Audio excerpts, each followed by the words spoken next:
कलयुग जब आएगा तो लोगों को उनके लाइफ में कोई चेंजेस आ सकते हैं। तो कहते हैं कि फिर नारद जी उनसे मिलने आते हैं। तो नारद जी से उन्होंने पूछा कि ऐसी ऐसी बात है और पता नहीं मुझे शांति फील नहीं हो रही, इतना कुछ बना दिया फिर भी ऐसा लग रहा है कुछ तो अभी बाकी है। तो उन्होंने कहा कि आपने जो भी अभी तक रचनाएं करी उसमें बहुत ही ज़्यादा ज्ञान भर दिया है और कलयुग में ना इतना ज्ञान कोई सुनेगा नहीं। तो तब ये भी एक रीज़न था, उन्होंने कहा कि क्यों नहीं सुनेगा, तो वे कलयुग में सब अपने आप में बड़े ज्ञानी होंगे। आप किसी को एक ज्ञान समझाइए, वो आपको डबल और समझाएंगे कि नहीं मुझे ज़्यादा पता है, मैं बताता हूँ तुझे नहीं पता। तो ज्ञान सुनना पसंद नहीं करेंगे लोग। तब उन्होंने कहा तो बोले फिर क्या लिखूं? तो बोले कुछ ऐसा लिखो जिसमें ज्ञान हो पर भक्ति भी हो, क्योंकि ये बहुत सुनेंगे लोग, उस वक्त भक्ति की ज़रूरत बहुत ज़्यादा होगी। तो भगवान से ज्ञान से ज़्यादा उनको भगवान से प्यार होना चाहिए। तो तब उन्हें श्रीमद् भागवत की रचना करी। तो श्रीमद् भागवत जब आप बाकी चीज़ पढ़ते हैं उसमें अलग अलग अवतारों के बारे में एक एक टॉपिक, ये राम जी के बारे में तो पूरा रामायण, आप कृष्ण जी हो, इसमें 24 के 24 अवतार हैं।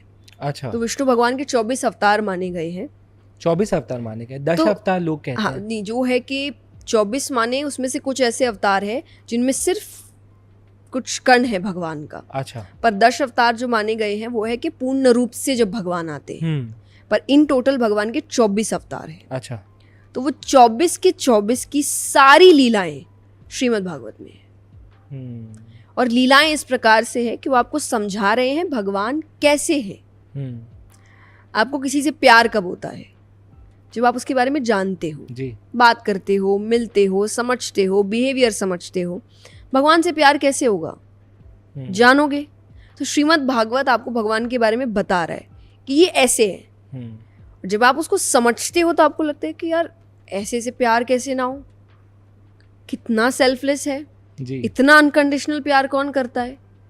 तो वो श्रीमद् भागवत है जो खास करके कलयुग के टाइम के लिए बनाया गया है, जब उनको पता है कि बहुत ज़्यादा ना तो कोई पूजा पाठ करेगा, ना कोई वैरागी बनेगा, ना कोई तप करेगा, तो एकमात्र भक्ति रह जाएगी तब जी। तो वो शायद लोग करें तो श्रीमद् भागवत है। और 7 डेज़ के लिए श्रीमद् भागवत के बहुत से रीजंस हैं।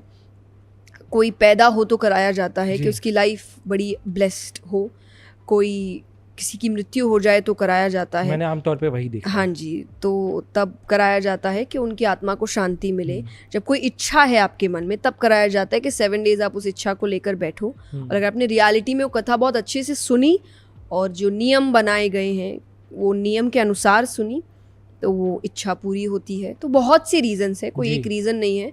बाकी एंड ऑफ द डे कथा तो कथा है। आप कुछ नहीं मन में लेकर भी बैठे हैं तो भी आपका भला होने वाला है। जी। श्री कृष्ण को लेकर ना मेरे पास एक बहुत इंटरेस्टिंग सवाल है, मैं बहुत बार सोचता हूँ, आज आपको पूछता हूँ।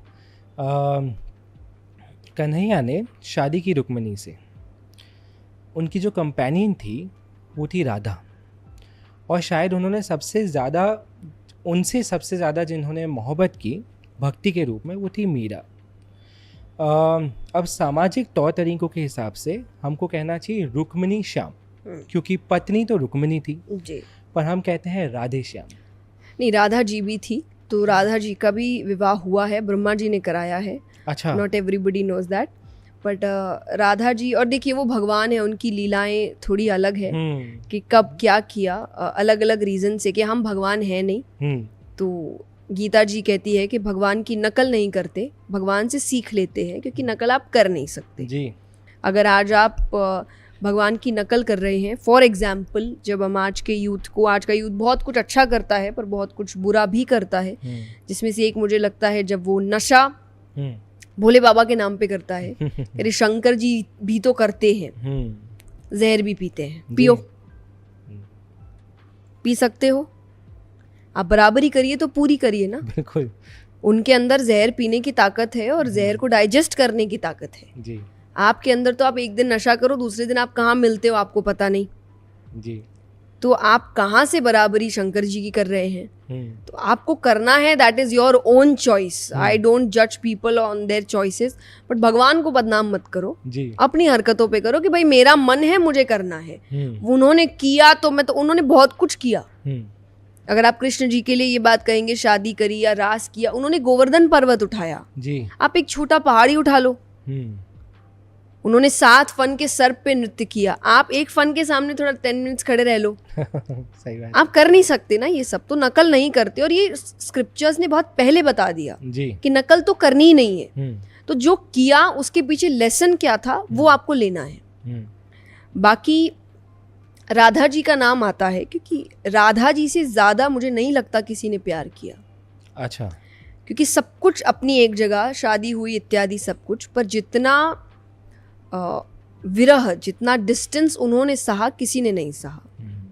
और उसके बाद भी उन्होंने कभी भी ये नहीं कहा कि इसकी वजह से हुआ, इसने गलत किया। उन्होंने कहा कि आई अंडरस्टैंड आपका काम क्या है, मैं उसके बीच नहीं आती, मेरा प्यार मेरे तक है जी। मैं वो आप पर नहीं थोपती। मुझे पता है आपकी कर्म भूमि आपको बुला रही है भगवान की, क्योंकि मैंने कहा बहुत रीजंस है अवतार के। जी। कंसवध था, द्वारिका नगरी थी, महाभारत था, गीता का ज्ञान था। कोई एक चीज़ लेकर नहीं आए थे वो कि यहाँ प्रेम हो गया तो बाकी चीज़ों को भूल जाए वो। ये चीज़ राधा जी ने समझी जी। और इंतज़ार किया। उनके साथ ना होकर भी वो उनके साथ थी हमेशा।